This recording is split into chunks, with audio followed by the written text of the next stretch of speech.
Yeah, it's funny that it rained so much and it was so hard to shoot because in the movie it seems like you guys had such a blast doing it, and now, 10 years later, you guys, all of your careers have all changed so much and everybody's doing different things. Do you still see a lot of these people? Do you guys hang out? Should we repeat the questions? Yeah, I think so. I can repeat them. Okay. The essential part of the question is, do they still... First of all, I thought it was an excellent question. Oh. Yeah. If you didn't hear it in full one, I can't do justice. Is your name Greg? My name's Ted. I think he's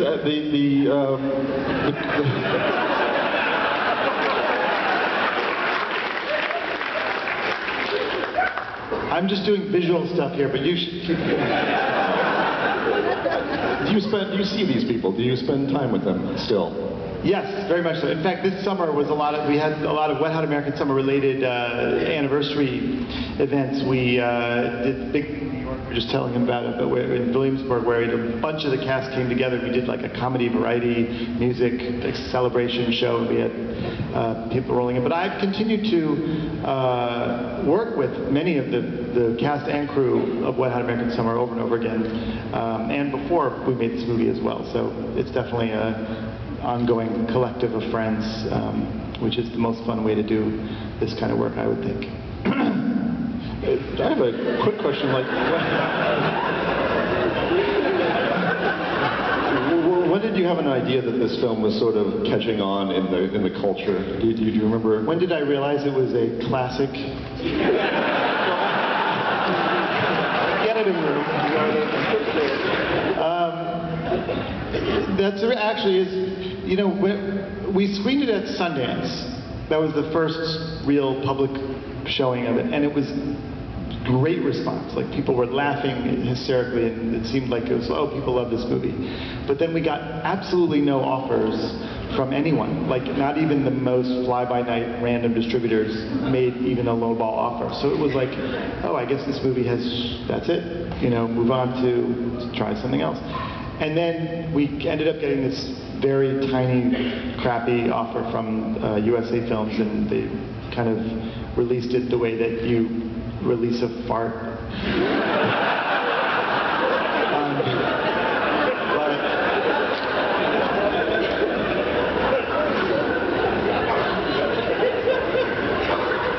And then a lot of the reviews were just like insanely hostile. Like, not just this is bad, but like, this is so bad that I'm personally upset and offended, and I have to like open the thesaurus to really explain how terrible, terrible, terrible this movie is.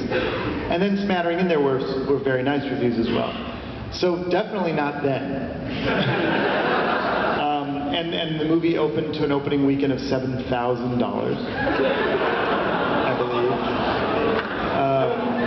I believe it worldwide, the theatrical gross was $298,000. So not then. And then it came out on DVD, and when it first came out on DVD, it wasn't. I don't think it sold very well at all.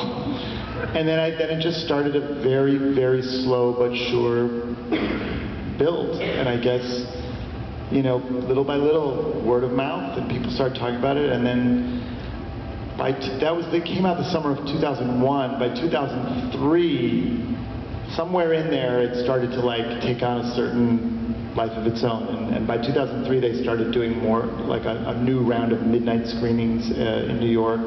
And people started dressing up, and it just started. So I guess somewhere in there, I sort of realized, oh, this movie has like people kind of, you know, carrying the torch for it that aren't us. Because the opening weekend and the early publicity time, it was me, like myself, with a bunch of postcards that said, "Here's this movie, Janine Garofalo's in it. You saw her in Truth About Cats and Dogs. Please come see it." Like standing outside the one theater near that was playing, like, I know it's like 8 escalators up to the bathroom up there where they're showing it, but please, you know, take a look in case you don't want to see King Kong. You know? So, yeah. So another question out here. David Scott, I ended up going to see The Mummy 2 that weekend. Thank you.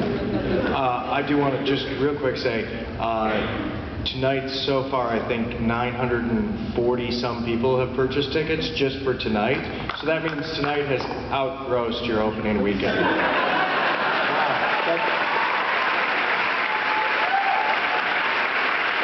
I don't know if that's just horribly pitiful or... No, 10 years later, that's amazing. Oh, so you can run around like Donahue now and get... Yeah, we've got this taken care of. Okay, good. I don't have the hair, but... Neither does he, believe me. Okay, I'm getting right over here. Donahue jokes? Hi. So I read somewhere that... Maybe too late? I don't want to interrupt. Sorry, Bethany? No, it's Jess.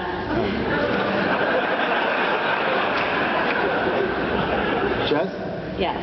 Big fan of your work. Thank you. Thank you. I read that the Abby and Victor saga where he's, trying to get back to her to, make love, that is something that is based on a story that actually happened to you. Is that true? And can you elaborate on it? The answer is Jess. Yes. Yes. The true story is that that it was based on is that in the year that I was a junior counselor, which I was 16 at Camp Moden in Maine. At some point I made out with this other counselor named Kara, and then that day, or very soon after, I guess, I was charged with driving a bunch of kids up to Mount Katahdin in Maine, and with another counselor, an Israeli named Yoav. And the idea is, it's like a 4-hour drive. And so then the idea is we get there, and then we all sleep in this like lean-to, and then I wake up the next morning and drive the van home. And I definitely didn't want to sleep in a lean-to with a bunch of little boys and Yoav. And much more than that, importantly, I wanted to get back to camp as soon as possible so I could make out again with this girl. And so at 10 p.m., I'm like, I'm hitting the road. And the Baxter State Park is pitch black, and it's the size of like Tennessee. And it's winding, narrow, unpaved, pitch black, curved park roads. And I'm 16. I had gotten my license like the day before. And somehow they're like, why don't you drive all these children? And so I drove. And I'm like, well, it's a 4-hour drive, but I better make it in like 2 so I can see this girl before she goes to sleep. And so I literally put the pedal to the metal, driving, only counting on my headlights to get through the camp roads. And then within about 2 miles away from the campsite, I smashed into a tree. And then I jammed on what I thought was the brake, but it was the accelerator, and jammed further into the tree, lodging the fender deep into it. And I literally didn't know what to do at this point because, I mean, not only had I never driven a car, I'm the last person who has any clue what to do in any kind of situation that a man should know what to do.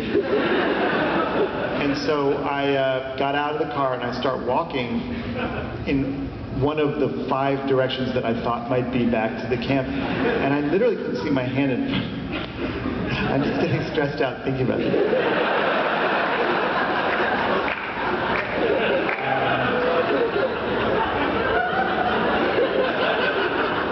Somehow I thought I was going to perish and get eaten by bears. I did finally make it back to the campsite, I guess, and then the next day they fixed the van and I drove back, and they started a new rule that junior counselors don't drive vans.